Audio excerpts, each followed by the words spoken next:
I'm Rob. And I'm Nate. And welcome back to Rob and Nate Record a Podcast for week 4 in Natalie Portman month, where we watched the 2016 film Jackie.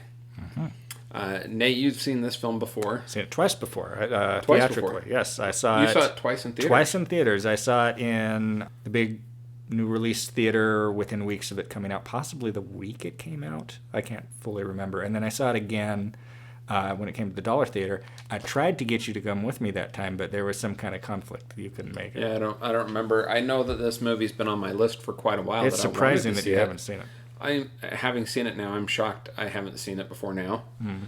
And being a Natalie Portman fan, I'm surprised that I hadn't seen it before now. Mm-hmm. But yeah, this was my first time seeing this film. I came into it intentionally knowing not a lot about it. Well, there's stuff obviously you knew. Well, yeah, there's from things history. I knew from history, but not knowing a lot about the film itself. Yeah. In fact, actually, the thing that caught me most off guard in this film, I didn't realize it dealt strictly with such a limited time frame. Mm. I thought it dealt more broadly with her life after the assassination. Mm. I had no clue it was so narrowly focused. So, yeah, because it has a framing story with Jackie Kennedy in the weeks after the assassination. Yeah, invites a journalist played by Billy Cudrup. He's not actually named, but he seems to have shades of Theodore White, who wrote the Making of the President series. Yeah, that's who it was supposed to be, but for whatever reason, they only bill him as the journalist in the credits. And then it's told through flashback, principally centering on the day of the assassination and roughly 5 or 6 days afterwards, with some flashbacks a little further into history, principally dealing with Jackie Kennedy's broadcast of the White House tour in 1962. Yeah, which it seems like they reshot pretty extensively. Yeah, a large portion of it in black and white for use in this film. So, what did you think of it the first time you saw it? I was really impressed with it. It's a film that, I mean, you can watch it fine on a smaller screen, and it's not necessarily composed like you have to see it on a big screen, but there was something about seeing it in a theater that had a certain, like a church element to it. You know, I had written down comments about the way this was shot that I can see that. I can see how this would have been better on a big screen. Mm-hmm. Some of those wide-angle shots, like Jackie standing in front of the window in the house, some of the shots with her and the priest, some of the shots at like the cemetery, things of that nature, some of those shots on a big screen really just would have been really kind of captivating and things like that. They still do fairly well. They're still captivating images on a small screen, but I can only imagine how much better they would have looked on a big screen. Mm-hmm. But that brings me to an interesting question from kind of a directorial or cinematography standpoint.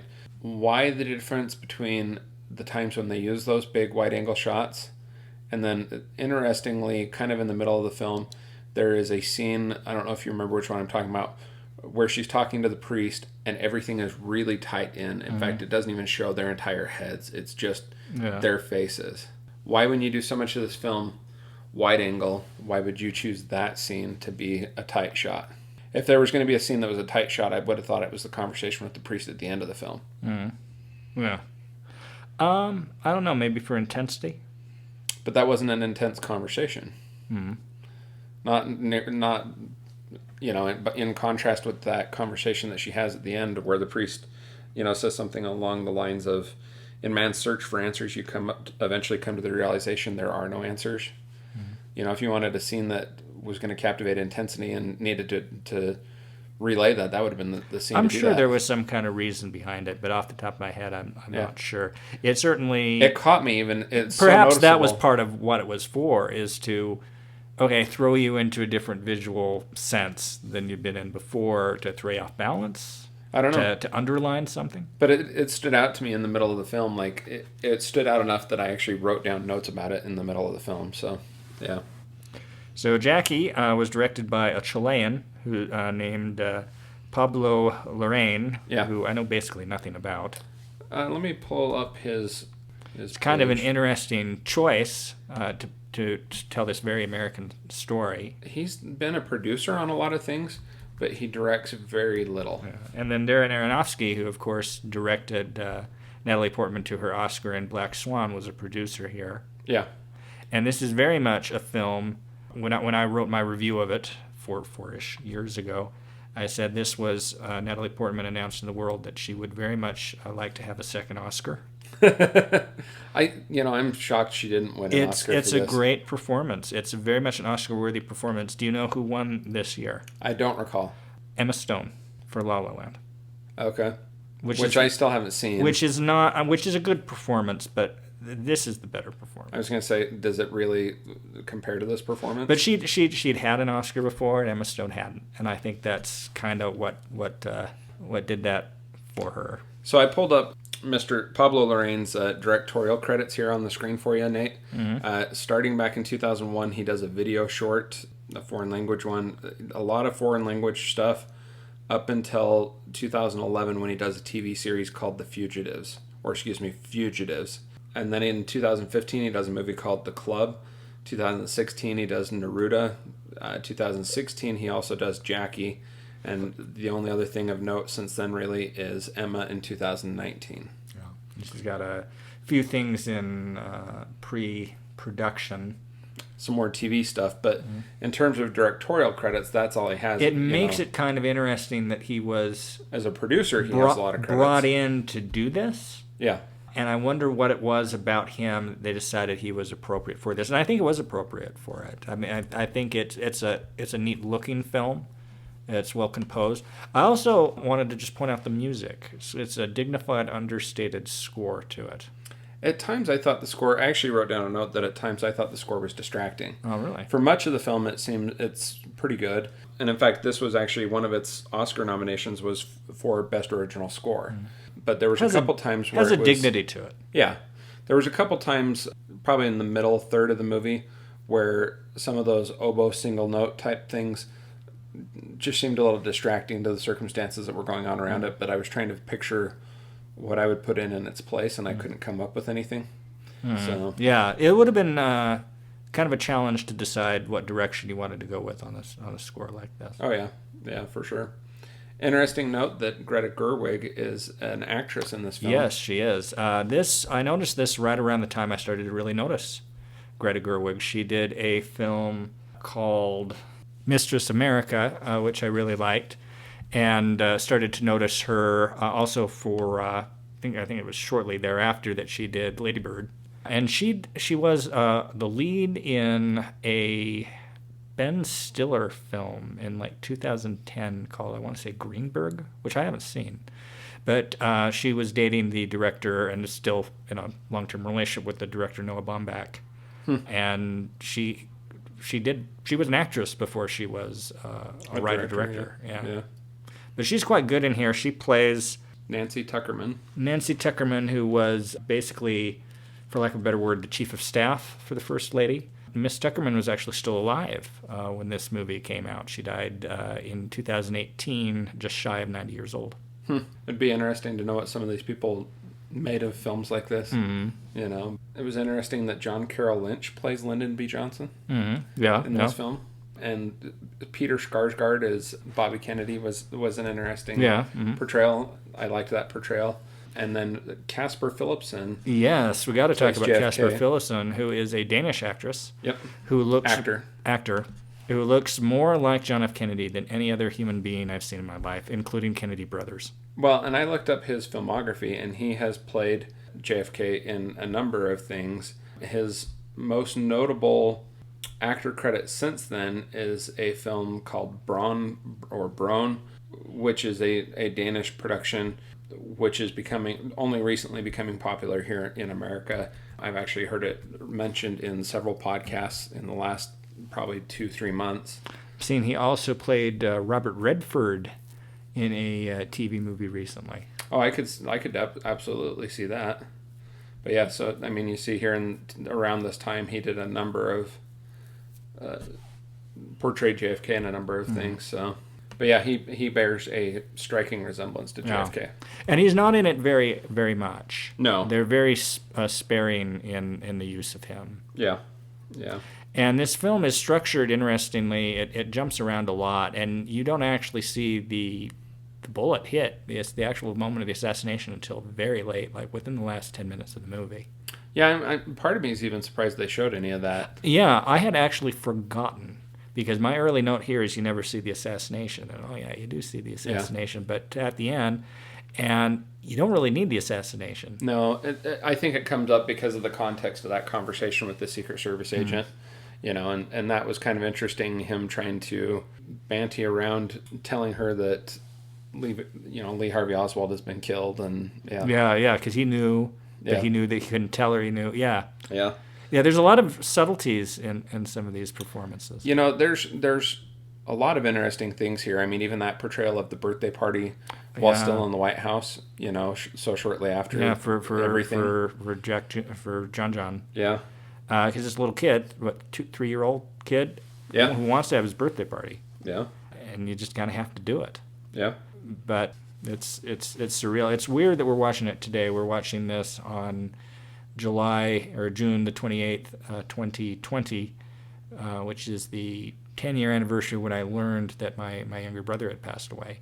Yeah. And so when something like that happens, it feels world-shaking. And so seeing this film about an actual world-shaking death, there was some, I don't know what the word, serendipity to it.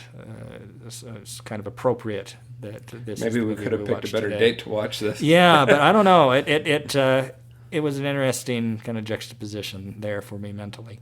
Yeah. But yeah, it's a great performance by everybody's good in this, but obviously it's Natalie Portman's movie. Yeah. She must have been emotionally exhausted.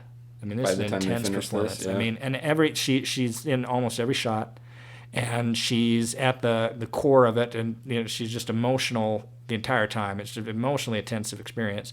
There's a moment towards the very end where they have a flashback to one of the parties in the East Room.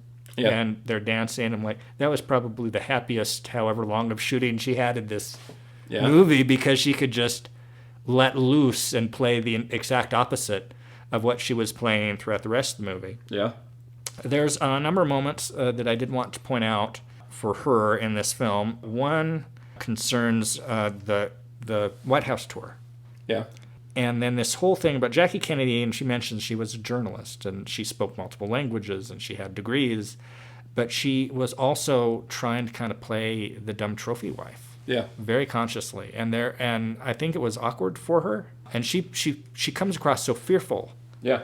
In doing this TV broadcast. And there's a moment where the reporter freaking cuts her off in the middle of something. They're just totally unrespectful, not respectful at all.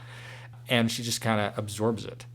And seeing the timid Jackie in those scenes, and you juxtapose that to be reminded to to smile, how demanding she is, and how take charge she has to be after the funeral, to make the funeral be the way she thinks it needs to be, to cement this legacy for her husband. That reminds me of a note that I put here. There's a scene in the movie where she goes into Mr. Valenti's office, portrayed by Max Casella. And she goes into his office, and they're talking about the arrangements for the funeral and how many heads of states and the security stuff and all this type of stuff. That conversation in the context of the proximity to the death of the president, it just seems crass. I mean, it's crazy. And it's odd. Yeah, I mean, there's the scene where they go to pick out where he's going to be buried, because they hadn't made arrangements. They thought Jack was going to live for decades. Yeah. And probably be buried at the family plot in Massachusetts. Well, had he not died in office, certainly he wouldn't have been buried in... Most likely he would not have been buried in Arlington. Had he not died in office, yeah. Mm-hmm. But yeah, it's... the other thing that stood out to me in this, some of those scenes around that time, was the conversations about security arrangements and possible conspirators. Did that remind you of any conversations more modern era? 9/11? Yeah, it reminded me very heavily of conversations that happened post 9/11. Some of the security risks and things like that. The other thing around the time that they're picking out the burial plot, was the family members talking about how they just assumed he'd be buried in the family plots, and that was striking and odd. And you have this collection of Kennedy relatives, sisters, brothers-in-law, brothers. And you have Dugall in this. You have McNamara. You have all major historical figures in this that don't have a line of dialogue. Yep. And so for a lot of people on their IMDb pages, like you played McNamara in a movie. You played Ted Kennedy. Did you have? I didn't have a single line, but I was Ted Kennedy in this movie. Yeah. The scene where she has to tell the children Yeah, that was rough. That was rough. I mean, I don't know how. I mean, especially at the age of those children, how else do you do that? Yeah, and the fact those children were incredibly well behaved. Yeah. For the public events, I mean, they would have grown up kind of being bred for that, for lack of a better word, to be dignified. I mean, John was what, 3? So he couldn't be completely reined in. Yeah. But for the most part, he was good. Another moment that stands out for me is on the plane when the Johnsons are sworn in. And there's several great shots on the plane, even before the assassination occurs, when they're first coming into Dallas and she's sitting in front of that mirror. Practicing her speech in Spanish. And doing the makeup, you know, and then, like you were saying, when they come back on the plane and Johnson needs to be sworn in. And once he's sworn in, how everything, all of a sudden, Johnson's now the center of attention. Yeah. And you have Jack Valenti, who was a Johnson man, is like, oh yeah, now I've got power and everything, and like she was instantly an afterthought. Even though why did they even force her to be there for that? Like, that would just seem so odd. She was in a daze, and I think there was probably a desire for continuity. Yeah, but she, at the same time, she's a grieving widow in that moment who still had the blood of her husband on her. Yeah, an hour or two after this has happened. Yeah. It's a very surreal experience that she went through and that the country went through. Yeah, I'm curious, and I don't know the answer to this off the top of my head, but when other presidents passed away, I can't imagine that their widows were at the swearing in of their successors. I think that Eleanor Roosevelt was at Harry Truman's. That would probably be a limited exception. I don't think it was anyone else's, at anyone else's, but yeah, I don't know. Yeah. And that's another thing they talk about. It's like we've got the Trumans are in Blair House, and Eisenhower is going to loan the driver because Harry drives himself, but he can't drive himself for this. And yeah. It was, definitely surreal moments and things. So the moment where they have this sequence where she's wandering around the residence and they're playing from the soundtrack to Camelot. And that strikes me as true. Yeah. Just on an emotional level, because these are the kind of things you remember, kind of weird things in the aftermath of a trauma like that. I remember going to pick up my brother's little girl, this days afterwards. She's being watched by a family friend who was a teacher at a school. This is during the summer. So the school was closed, but they were having summer programs there. And we're picking her up, and we're walking through the school, and there's this little girl who is playing one of those dance video game things. Yeah. And it's the Katy Perry song, "You're Hot and You're Cold, You're Yes and You're No." Yep. That's just stuck there. That's like one of the images, because it was like normal. It's like this little group here picking up this little girl is all in an unnormal place. And right over there, everything's normal. And there's moments of that kind of surreal, detached. You're watching things going on, and you're kind just a little stupor. Yeah, the stupor is really captured in this movie. Yeah.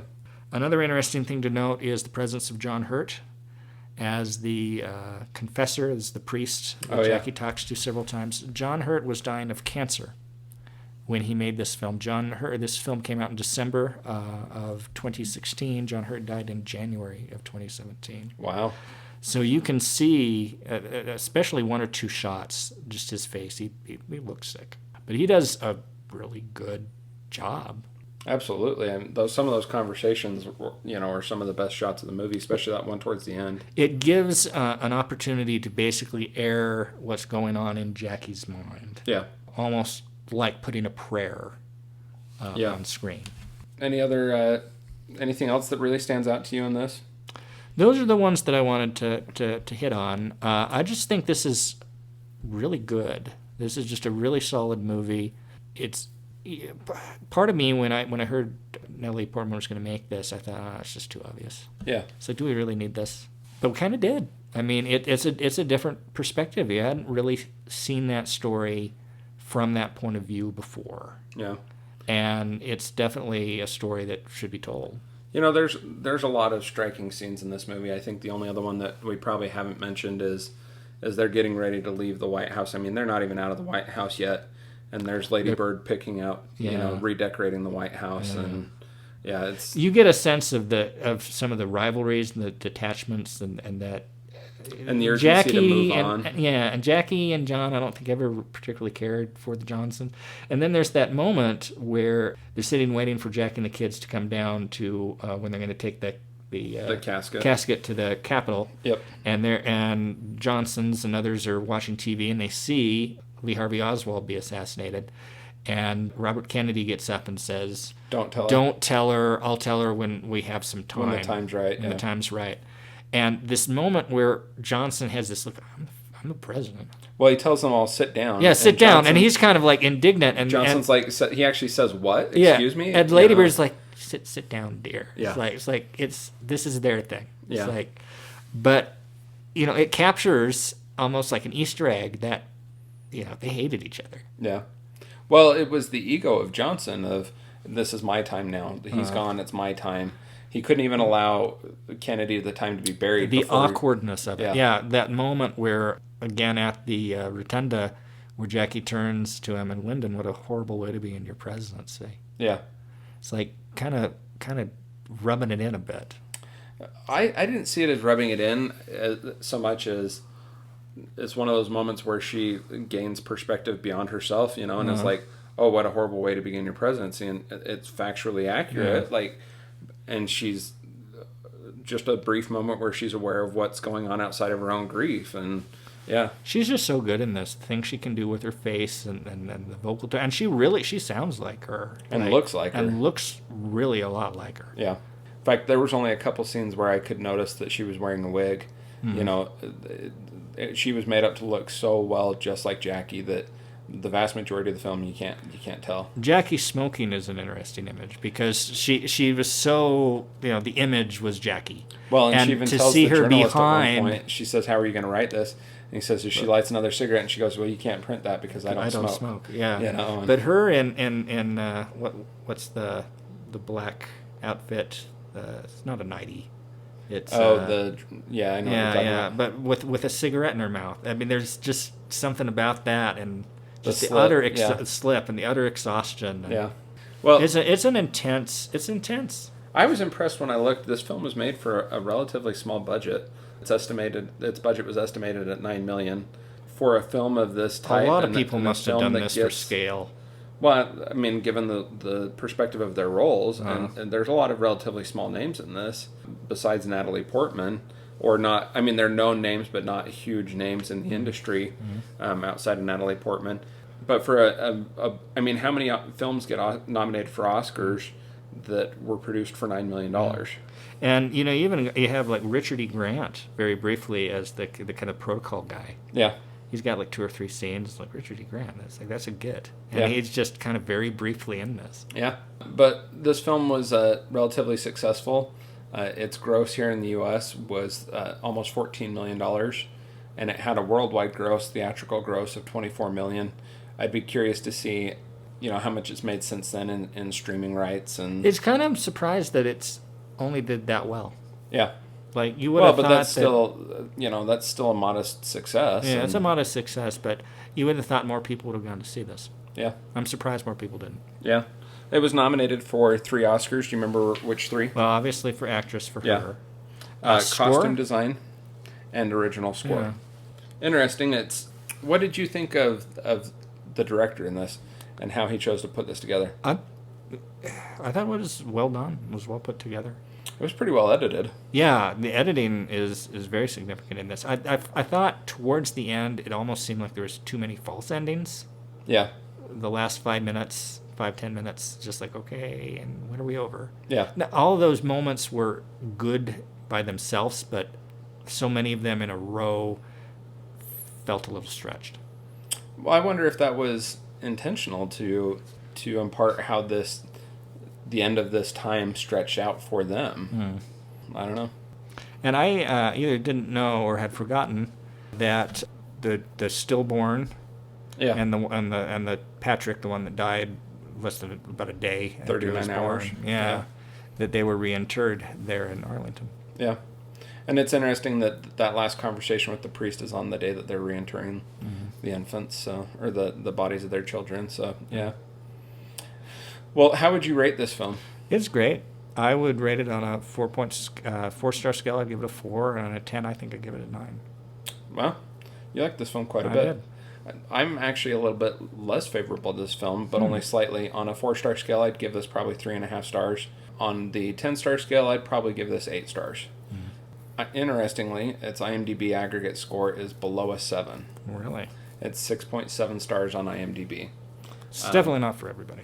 Yeah, it's slow and reflective. It's an interesting film, and it's a good film. I'm curious to see who's giving it the bad ratings. I'll have to look at that at some point. But yeah, it's a film we're seeing. It's certainly one of those roles that, I mean, it's just iconic the way she portrays her. It's easy to see why she got nominated for Best Actress, and things of that nature. I'm genuinely surprised she didn't win. I mean, that was quite the performance. So, yeah. Should we rank our films for Natalie Portman month? Yeah, I think we're going to be pretty close. I think we're only going to differ in one spot, and I can almost predict what it is. But why don't you go ahead and go first? Go from top to bottom? Sure. No, from bottom to top. From bottom to top. Your least favorite to your most favorite of the four. Of the four. Well, I'd actually kind of like to go the top to bottom. All right, go for it. So, Jackie. Yeah. I assume is Jackie the... Yeah. For you, okay. My number 2 would be Annihilation. Okay. My number 3, I'm going to go with The Professional. Yeah. And then I'm going to put Closer at 4. I'm surprised that you like... The Professional more than Closer? Your number 2. Annihilation. I'm surprised you like Annihilation more than... I wasn't a big fan of the first 2 movies of the month. Really? Yeah. Given the nature of the performances in them, which is why we were watching them, I'd kind of go a little bit out of order. Actually, Annihilation was probably my least favorite of the month.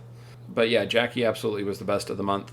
I am torn between Closer and The Professional as to which one I would put before that, but Annihilation would be 4th in the month for me. So the way I determined, because I did not care for either Closer or The Professional, The Professional had some action sequences and a few moments that I liked, whereas I just thought everybody was a D. Yeah. In Closer, and I didn't like them. Well, they certainly were, which is part of the point of the film. But yeah, one quick note: this is complete, total tangent, unrelated to anything we were talking about in this podcast or anything from this month. But from the filming of The Professional, Gary Oldman has had quite the arc in his career. Mm-hmm. He was not nearly as good as the actors we remember him, now as he was back then. Mm. He was kind of the go-to bad guy in the 90s. Yeah. Well, he could still play the go-to bad guy, but he could play it a lot better now than he did back then. Mm. So yeah, there's some definite mugging going on for the camera in that film. Yeah, he's made some progression in his career. That stood out to me. I ended up watching a couple other films with Gary Oldman in like I watched Darkest Hour? The Dark Knight the other day. Yeah. And just even the contrast between that film, you know, and I just turned it on in the background in the office this last week, but that one and Dark Knight Rises, the contrast of his portrayal of any character in those, and Darkest Hour and a number of other films, even the Harry Potter films, it's quite the contrast from the Closer, or from The Professional to then, but yeah. So anything else to add about Natalie Portman month? No, Natalie Portman's a fine actress. I'm sure. Are there any other Natalie Portman films that you haven't seen that you think are like you'd like to see? Oh, I'm sure there are. Off the top of my head, nothing comes immediately to mind. Have you seen No Strings Attached? Refresh me on that one. Ashton Kutcher and Natalie Portman. I have not seen that one. I don't think you'd love that film, but I think you should see it at some point. Mm-hmm. It's not necessarily a great role, but it's an interesting film. Mm-hmm. So, yeah, Natalie Portman's a great actress. She has always turned in great performances, even from a young age. Yeah. So, yeah. It's interesting to think, when she's 12 in The Professional, and some moments with her face at the door trying to get let in, and the Jackie's face a couple of times in this movie. Oh, yeah. And it's very expressive. Oh, yeah. Yeah, very talented. So, well, if there's nothing else to add, I'm Rob. And I'm Nate.